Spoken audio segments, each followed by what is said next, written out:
Hello नमस्कार दोस्तों, आप सभी का Balaji medical and nursing institute के इस डिजिटल प्लेटफॉर्म पर फिर से स्वागत करता हूं। मैं Chandramohan Sharma, BSc nursing fourth year. मैं आपके सामने लेकर आया हूं RUHS CVT 2026 जो 21 मई को एग्जाम होने वाली है, उसको लेकर केमिस्ट्री के इंपॉर्टेंट टॉपिकों के साथ बेस्ट स्ट्रेटजी। देखिए, जो मैं स्ट्रेटजी बताऊं और इम्पोर्टेंट टॉपिक बताऊं, अगर आप उनको करते हो तो 70 से 80% पेपर उनसे कवर हो जाएगा, है ना। हमेशा आपको इम्पोर्टेंट टॉपिक पढ़ने हैं। पूरा सिलेबस पढ़ने वाला स्टूडेंट का सिलेक्शन कभी भी नहीं होता, इस बात का ध्यान रखना है। ज़्यादा के पीछे भगोगे तो आप कम भी नहीं ले पाओगे, इस बात का ध्यान रखना है। उससे पहले एक छोटी सी रिक्वेस्ट रहेगी, चैनल पर नए हो चैनल को सब्सक्राइब करना, वीडियो को लाइक करना, जैसे लोगों तक शेयर करना, ताकि सभी विद्यार्थियों के पास एक सही और सटीक इन्फॉर्मेशन और सही कंटेंट पहुंच सके। तो बिना किसी देरी के शुरू करते हैं। तो बात करेंगे केमिस्ट्री के इंपॉर्टेंट टॉपिकों की। तो मैं बता देता हूँ आपको कि 10 चैप्टर हैं आपके केमिस्ट्री के अंदर टोटल, जो इनऑर्गेनिक ऑर्गेनिक और फिजिकल केमिस्ट्री तीनों को मिलाकर है। देखो, गवर्नमेंट सीट को लेकर मैं बात करूंगा कि 33 में से 33 नंबर किस प्रकार लाए जा सकते हैं, है ना। अगर आप इन टॉपिकों को करते हो तो मैं 33 में से 33 की तो नहीं, पर मैं बता दूं कि 28 प्लस नंबर आप आसानी से ले आओगे अगर इन टॉपिकों को पढ़ते हो, इनके अलावा कुछ नहीं पढ़ते हो तो। हर चैप्टर के मैं 5 से 7 टॉपिक से ज़्यादा नहीं बताने वाला हूँ, इस बात का भी ध्यान रखना। बिना किसी देरी के शुरू करते हैं। सबसे पहले हमारे सामने जो यूनिट आ रही है उसका नाम है सॉल्यूशन, यानी कि विलियन। देखो, मैं हिंदी हिंदी और इंग्लिश दोनों लैंग्वेज में मैं एक्सप्लेन करूंगा कि फर्स्ट चैप्टर है सॉल्यूशन, है ना। हमेशा वेटेज रखता है, चाहे नीट का एग्जाम हो, एम्स का हो, RUHS का हो, तो यहाँ भी वेटेज रखता है। देखो, 10 चैप्टर हैं तो पर चैप्टर में से 3 क्वेश्चन तो ऑब्वियसली बात है कि बन रहे हैं, है ना। तो आपको ज़्यादा ऐसी तो है ही नहीं कि ऐसा कोई चैप्टर नहीं रहेगा जिसमें से क्वेश्चन नहीं आएंगे। हर चैप्टर में से आपको क्वेश्चन देखने को मिलेंगे। सबसे पहले सॉल्यूशन आता है, यानी कि विलेन।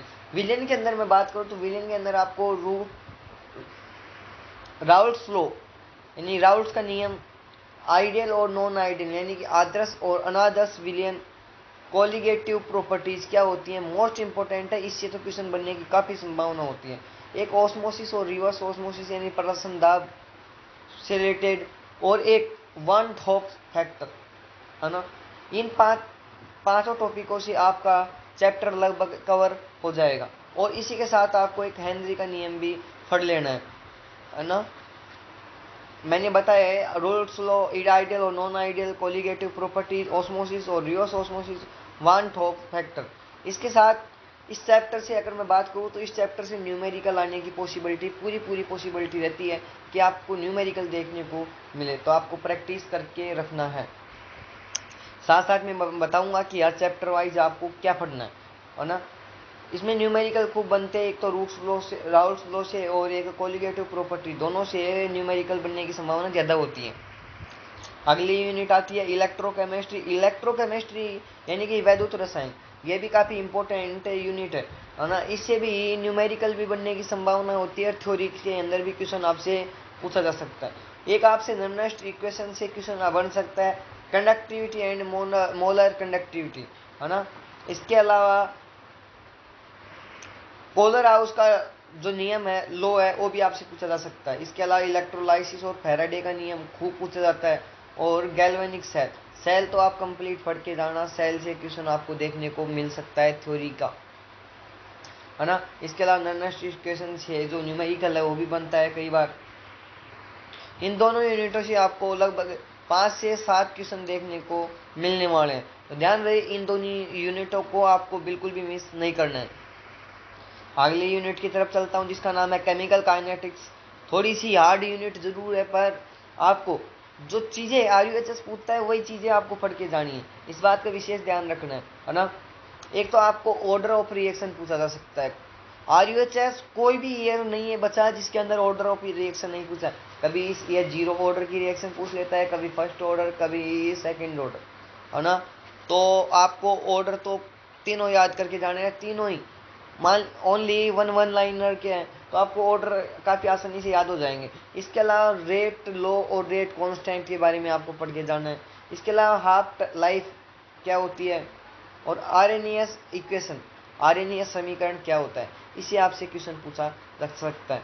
तो देखो ज़्यादा संभावना तो यही होती है कि एक तो आपसे ऑर्डर पूछा जा सकता है और एक डायरेक्ट तो ग्राफ से या फिर फॉर्मूला बेस्ड न्यूमेरिकल भी पूछा जा सकता है, जैसे कि कोई भी रिएक्शन दे दी और वो हाफ लाइफ पूछा जा सकता है। अगले यूनिट का नाम आता है डी एंड एफ ब्लॉक। देखो डी एंड एफ ब्लॉक एक थ्योरेटिकल यूनिट है और काफ़ी इजी भी है। इनऑर्गेनिक केमिस्ट्री के अंदर कोई इजी यूनिट है तो डी एंड एफ ब्लॉक है ना, और इससे क्वेश्चन भी आपको देखने को खूब मिलते हैं। देखो डी एंड एफ ब्लॉक की बात करूँ तो आपको एक तो ऑक्सीडेशन स्टेट याद करके जाना है, ऑक्सीकरण अवस्था, ऑक्सीडेशन नंबर भी आपसे पूछे जा सकते हैं। इसके अलावा कलर एंड मैग्नेटिक प्रॉपर्टीज के बारे में पूछा जा सकता है। लेंथेनॉइड कॉन्ट्रैक्शन यानी कि लेंथेनॉइड संकुचन क्या होता है, एक KMnO4 और K2Cr2O7 के बारे में पूछा जा सकता है ना। तो आपको डी एंड एफ ब्लॉक को तो बिल्कुल नहीं छोड़ना है क्योंकि ये स्कोरिंग यूनिट है। इनऑर्गेनिक केमिस्ट्री की last unit coordination compound most important unit है। इससे अगर पूछने की बात करूँ तो वर्नर थ्योरी आपसे पूछी जाएगी। वर्नर थ्योरी के अलावा एक IUPAC नेमिंग, देखो IUPAC नेमिंग तो केमिस्ट्री के अंदर बहुत ही इंपॉर्टेंट है। IUPAC नेमिंग अगर आपको कोऑर्डिनेशन कंपाउंड में नहीं पूछी जाएगी तो ऑर्गेनिक केमिस्ट्री में पूछ लेंगे, पर IUPAC नेमिंग पूछने की पूरी संभावना होती है। आइसोमेरिज्म आपसे पूछा जा सकता है जिसमें भी ज्योमेट्रिकल और ऑप्टिकल आइसोमेरिज्म की ज़्यादा संभावना है। इसके अलावा आपसे बॉन्डिंग के अंदर जो ये VBT थ्योरी है वो पूछी जा सकती है। क्रिस्टल फील्ड थ्योरी CFT ये भी आपसे पूछी जा सकती है ना। 8 साल इससे क्वेश्चन आने की संभावना होती है। देखो मैं हर चैप्टर के मात्र 5 टॉपिक बता रहा हूँ, अगर आप 5 टॉपिक भी नहीं पढ़ पाते हैं तो फिर आपकी प्रॉब्लम है ना। ऐसा कंटेंट कोई और ही चैनल होगा जो प्रोवाइड करवा रहा होगा, ठीक है। इसके अलावा आता है ऑर्गेनिक केमिस्ट्री। ऑर्गेनिक केमिस्ट्री के अंदर सबसे पहले यूनिट आती है एल्कोहल, फिनॉल और ईथर। एल्कोहल, फिनॉल और ईथर के अंदर बात करूं तो आपसे एसिड के स्ट्रेंथ ऑर्डर है ना, ऐसे करके और आपसे एसिड के स्ट्रेंथ ऑर्डर पूछा जा सकता है। फिनॉल की रिएक्शन, ईथर की प्रिपरेशन और डिहाइड्रेशन पूछा जा सकता है। 4 क्वेश्चन मैंने बताए इस चैप्टर से। इसके अलावा अगली यूनिट आती है बहुत इंपॉर्टेंट है एल्डिहाइड कीटोन कार्बोक्सिलिक एसिड। इससे आपको न्यूक्लियोफिलिक एडिशन, एल्डोल कंडक्शन यानी कि एल्डोल संघनन, कैनिजारो रिएक्शन, टोलेन और फाइलिंग टेस्ट और कार्बोक्सिलिक एसिड रिएक्शन, इससे क्वेश्चन आपको पक्का देखने को मिलेगा, ये ध्यान रखना है। तो आपको ज़रूर पढ़ के जाना है ना। टोलेन अभिकर्मक फाइलिंग विलियन है, फाइलिंग टेस्ट और कैनिजारो रिएक्शन, एल्डोल कंडक्शन, इनसे खूब ही क्वेश्चन आते हैं, पहले भी आ चुके हैं। अगले यूनिट का नाम आता है एमीन्स। एमीन्स के अंदर बात करें तो एमीन्स के अंदर क्वेश्चन बनने की थोड़ी कम संभावना होती है ना। ऐसा नहीं है कि बिल्कुल नहीं आएंगे, पर एमीन्स से क्वेश्चन बनने की थोड़ी कम संभावना रहेगी।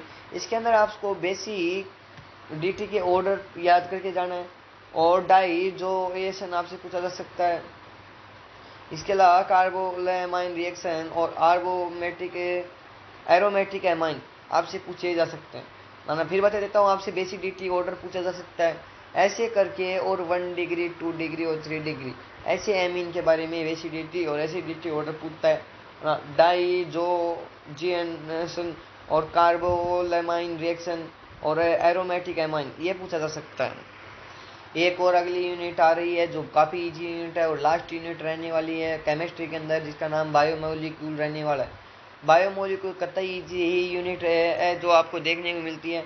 अगर बायोमोलिक्यूल अगर आप छोड़ के जाते हो तो फिर आपका कुछ नहीं हो सकता है ना। और ये जो बायो सब्जेक्ट पढ़ते हो आप, बायो से भी काफ़ी रिलेट करती है बायोमोलिक्यूल, है ना। इससे के अंदर आपको कार्बोहाइड्रेट, प्रोटीन, विटामिन और DNA और RNA, यहाँ से आपको एक थ्योरेटिकल क्वेश्चन देखने को मिलता है।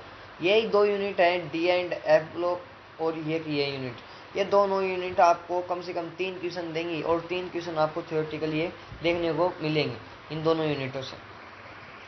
देखो पेपर लेवल की अगर बात करूँ तो पेपर लेवल आपका मॉडरेट रहने वाला है ना। ज़्यादा न्यूमेरिकल आपसे नहीं पूछे जाएंगे, लगभग 5 से 10 न्यूमेरिकल की संख्या आपसे पूछी जाएगी, पर आपको 5-10 न्यूमेरिकल भी जब ही होंगे जब आप प्रैक्टिस करके जाओगे।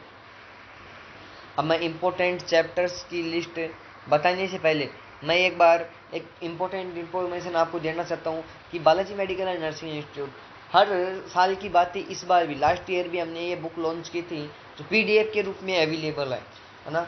इस बार हमने नाम चेंज कर दिया, RUHS CUET power pack series selection booklet नाम से लॉन्चिंग कर दी है, जो उसके अंदर आपको इस बुकलेट के अंदर आपको PYQ मिलने वाले हैं 2017 से 2025। CBT मोड के पेपर्स किसी भी स्टूडेंट के पास नहीं है, वो हम आपको उपलब्ध करवाएंगे। और शॉर्ट नोट्स चैप्टर वाइज आपको शॉर्ट नोट्स मिलेंगे। सारा रिवीजन एक चैप्टर का एक पेज के अंदर हो जाएगा। 10 model paper complete physics, chemistry और बायोलॉजी के, जिसे न्यूमेरिकल के अंदर संख्या भी चेंज नहीं होती अगर पिछले सालों की बात करें तो। लास्ट ईयर इस बुकलेट से 80% क्वेश्चन डायरेक्ट आए थे, है ना। बाकी आपकी किस्मत के ऊपर भी डिपेंड करता है। बाकी मैं आपको इतना विश्वास दिला सकता हूँ कि अगर ये बुकलेट आप पढ़ के जाते हो तो आपका 70 से 80% काम हो जाएगा, है ना। प्राइस इसकी मात्र ओनली 199 रुपये रहेगी। इसको बाई करने के लिए आप 90 57 58 83 81 व्हाट्सअप नंबर है, इस पर कॉल ना करिए, व्हाट्सअप मैसेज करके और आप PDF बाई कर सकते हैं, है ना। इस पर आप 199 रुपये का पेमेंट करके और ये PDF बाई कर सकते हैं। देखो, फाइनल सिलेक्शन की अगर स्ट्रेटजी की बात करूँ तो आपको एक तो हमारे ये शॉर्ट नोट्स पढ़ के जाने, शॉर्ट नोट्स के अलावा आपको PYQ निकालने ज़्यादा से ज़्यादा। इसके अलावा आपको NCERT को लाइन से लाइन पढ़ना है, जो भी आपके पास नोट्स हो अगर पॉसिबल है तो। ऑर्गेनिक केमिस्ट्री के अंदर आपको रिएक्शन रिवाइज करनी है डेली, नेम रिएक्शन, और इसके अलावा जो भी रिएक्शन है वो डेली रिवाइज करनी है।